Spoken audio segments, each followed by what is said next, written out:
अपने वो नहीं होते जो तस्वीर में साथ हों, अपने वे होते हैं जो तकलीफ में साथ हों। अच्छी किताबें और अच्छे लोग तुरंत समझ में नहीं आते हैं, उन्हें पढ़ना पड़ता है। जय हिंद साथियों, मैं रंजीत कुशवाहा, प्रचंड अकेडमी के यूट्यूब चैनल पर आप सभी का स्वागत है। आज हम पढ़ेंगे वायुमंडल के बारे में, जानेंगे वायुमंडल की कौन कौन सी परतें हैं और उसमें क्या क्या पाया जाता है। तो हम सबसे पहले जानेंगे कि किसी भी ग्रह के चारों ओर गैसों के आवरण को वायुमंडल कहते हैं। किसी भी, देखिए इसमें क्या है, किसी भी ग्रह के चारों ओर, किसी भी ग्रह के चारों ओर गैसों के आवरण को क्या कहते हैं? वायुमंडल कहते हैं। वायुमंडल के कारण ही पृथ्वी पर जीवन संभव है। अब उसके बाद देखेंगे इसमें नाइट्रोजन जो गैस होती है, नाइट्रोजन का परसेंटेज होता है 78.8% नाइट्रोजन पाई जाते हैं वायुमंडल में। ऑक्सीजन का परसेंटेज है 20.95, यानी कि 20.95%। जो आर्गन गैस पाई जाती है वो 0.93% पाई जाती है। कार्बन डाइऑक्साइड का प्रतिशत होता है 0.03%। उसके बाद अन्य जो गैसें पाई जाती हैं 0.04% पाई जाती है। अब हम जानेंगे कि नाइट्रोजन गैस जो होती है आग को तेजी से फैलने से रोकती है। आग को तेजी से फैलने से कौन सी गैस रोकती है? नाइट्रोजन। ऑक्सीजन गैस को जीवनदायिनी गैस भी कहते हैं और आग जलाने में भी सहायक होती है। अगर ऑक्सीजन नहीं होगी तो आप आग नहीं जला सकते हो। उसके बाद आग बुझाने के लिए किस गैस का प्रयोग करते हैं? कार्बन डाइऑक्साइड का गैस का प्रयोग आग बुझाने के लिए करते हैं। जो कार्बन डाइऑक्साइड गैस है वो ग्रीन हाउस इफेक्ट यानी कि हरित गृह प्रभाव भी के लिए जानी जाती है। हरित गृह प्रभाव के लिए, ग्रीन हाउस इफेक्ट के लिए कौन सी गैस जिम्मेदार होती है? Carbon dioxide gas. Hydrogen gas को भविष्य का ईंधन कहते हैं क्योंकि हाइड्रोजन गैस को जलाने में अत्यधिक ऊर्जा प्राप्त होती है।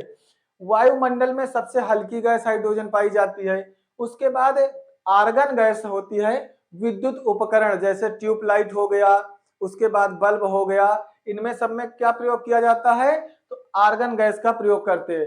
अब हम मंडल के बारे में जानेंगे। मंडल जैसे अब स्टार्टिंग होती है क्षोभ मंडल, समताप मंडल, मध्य मंडल, आयन मंडल, बहिर्मंडल। तो इनको बारे में हम पढ़ेंगे और क्या क्या चीजें आती हैं। तो सबसे पहला काम है क्षोभ मंडल, ट्रोपोस्फेयर कहते हैं, ट्रोपोस्फेयर क्षोभ मंडल। वायुमंडल के सबसे निचली परत होती है क्षोभ मंडल। सतह से जो ऊंचाई होती है वो 18 किलोमीटर होती है। कितनी होती है? सतह से 18 किलोमीटर। लेकिन ध्रुवों पर इसकी ऊंचाई घट जाती है, 8 किलोमीटर होती है। लेकिन विषुवत रेखा पर फिर 18 किलोमीटर इसकी ऊंचाई होती है। जैसे मौसम संबंधी गतिविधियां हैं, बादल का बनना, बारिश का होना, बिजली का कड़कना, उसके बाद आंधी तूफान, जितनी भी मौसम संबंधी गतिविधियां होती हैं ये क्षोभ मंडल में होती हैं। मौसम संबंधी गतिविधियां किस मंडल में होती हैं? क्षोभ मंडल में। वायुमंडल की सबसे निचली परत है, सतह से ऊंचाई 18 किलोमीटर, ध्रुवों पर 8 किलोमीटर और विषुवत रेखा पर फिर 18 किलोमीटर इसकी ऊंचाई हो जाती है। जैसे इंद्रधनुष का बनना, बादल का बनना, बिजली का कड़कना, बारिश का होना, ये सब किसमें होता है? वायुमंडल की सबसे निचली परत जिसे हम क्षोभ मंडल कहते हैं। उसके बाद 165 मीटर ऊंचाई ऊपर जाने पर, ऊंचाई पर जाने पर 1 डिग्री सेल्सियस तापमान में गिरावट होती है। कितने मीटर ऊंचाई पर? 165 मीटर की ऊंचाई पर। जो एक चील पक्षी होता है वो, जब अन्य पक्षी बारिश होते हैं तो घोंसला में अपना अपना घोंसला देखने चले जाते हैं, अपना घर बनाए होते हैं जो घोंसला वो, लेकिन चील पक्षी जो होता है वो बादल को चीरते हुए ऊपर निकल जाता है और कहता है जितना बरसना है तुम बरसो, और बरसने के जब बारिश समाप्त हो जाती तो फिर पुनः नीचे आ जाता है। वो होता है चील पक्षी। तो अब देखिएगा इसके बाद आएगा दूसरा जो मंडल है समताप मंडल, स्ट्रेटोस्फीयर कहते हैं। स्ट्रेटोस्फीयर ऊंचाई 18 से 50 किलोमीटर, 18 से 50 किलोमीटर ऊंचाई है।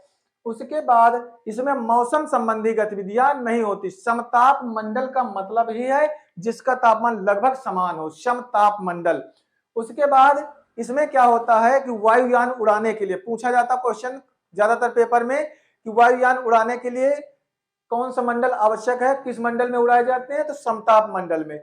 मौसम संबंधी गतिविधियां किसमें होती हैं, तो क्षोभ मंडल में। तो साथियों हम ध्यान देंगे पढ़ने के लिए, और जो पॉइंट नोट करने वाले हों वो भी आप लोग नोट करते रहिए। अब उसके बाद सूर्य से आने वाली परावैंगनी किरणों को कौन से मंडल में रोका जाता है, समताप मंडल में। क्योंकि ओजोन परत किस मंडल में पाई जाती है, समताप। देखो समताप मंडल में ओजोन परत पाई जाती। ओजोन परत की मोटाई जो डाप्सन इकाई के द्वारा नापी जाती। ओजोन परत, जैसे सूर्य की किरणें जो डायरेक्ट आएंगी ना, तो त्वचा के रोग, आंख के रोग हो सकते हैं, इसलिए वहां से जो ओजोन परत है वो वहां से छन करके जो धूप हो, गर्मी है वो आती है आपको। जैसा सूर्य का प्रकाश, सूर्य की किरणें डायरेक्ट नहीं आप पर आती, जो परावैंगनी किरणें होती है सूर्य की, वो नुकसानदायक होती है शरीर के लिए। वहां ओजोन परत आपकी सहायता करती है, ओजोन परत से छिद्र होकर के छन करके आती है, सूर्य से आने वाली परावैंगनी किरणों को रोकती है, इसकी परावैंगनी किरणों को रोकती है। पूछा जाए ओजोन परत की मोटाई किस इकाई द्वारा नापा जाता है, डाप्सन इकाई होती है, उसके द्वारा नापा जाता है। समताप मंडल की ऊंचाई कितनी होती है, 18 से 50 किलोमीटर। अब अगला आएगा मध्य मंडल। मध्य मंडल को हम कहेंगे मेसोस्फीयर। मेसोस्फीयर मध्य मंडल वायुमंडल के बीच में स्थित है। मध्य मंडल से जैसे जाहिर है कि बीच में स्थित है। इसकी ऊंचाई 50 से 80 किलोमीटर होती है। कितना होता है, मध्य मंडल की 50 से 80 किलोमीटर तक इसकी ऊंचाई होती है। अब देखिएगा इसमें मध्य मंडल में ही जो उल्का पिंड है, उल्का पिंड नुकसानदायक होते हैं, तो डायरेक्ट उल्का पिंड अगर पृथ्वी पर गिरे तो नुकसान करेगा ना। तो क्या होता है, मध्य मंडल में ही जो उल्का पिंड होते हैं घर्षण के कारण वहीं जलकर समाप्त हो जाते हैं। तो पूछा जाएगा कि उल्का पिंड किस मंडल में। ये क्वेश्चन इंपॉर्टेंट चैप्टर है, ध्यान से पढ़िएगा साथियों, क्योंकि इससे पेपर हर क्वेश्चन कहीं ना कहीं हर पेपर में पूछा जाते हैं।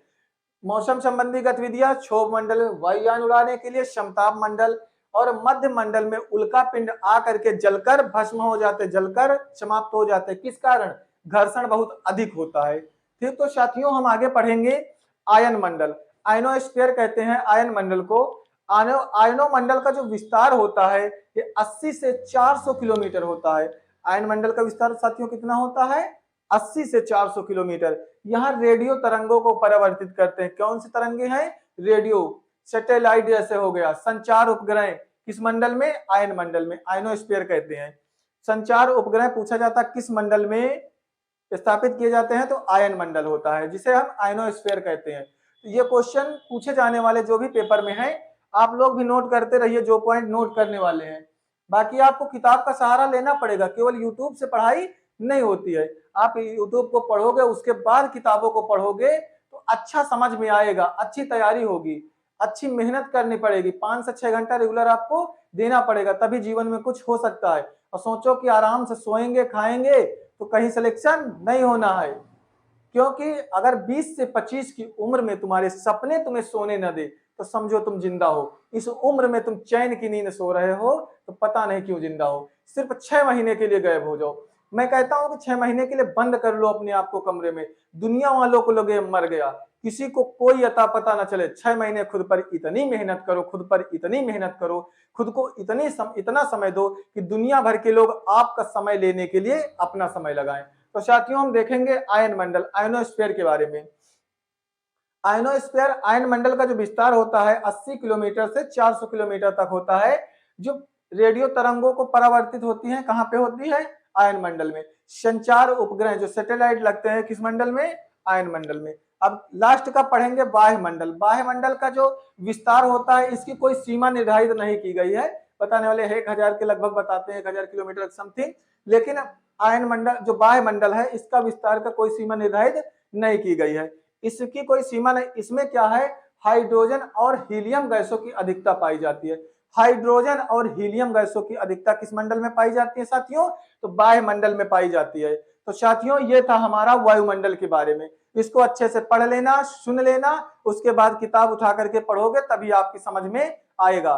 तो ऐसे क्लासों के लिए हमारे प्रचंड एकेडमी के यूट्यूब चैनल को सब्सक्राइब करिए, लाइक करिए और शेयर आगे करते रहिए, क्योंकि ये निःशुल्क शिक्षा के रूप में सब तक पहुंचता रहे। आप कुछ ना कुछ जरूर सीखोगे। देखो जरूरी नहीं कि हर चीज अच्छा मिले, लेकिन जो मिले उसको हम अच्छा बना ले। बेहतरीन इंसान अपनी मीठी जुबान से जाना जाता, वरना अच्छी बातें तो किताबों पे या दीवारों पर भी लिखी होती है। अच्छी किताबें और अच्छे लोग तुरंत समझ में नहीं आते, उन्हें पढ़ना पड़ता है। तो जय हिंद साथियों।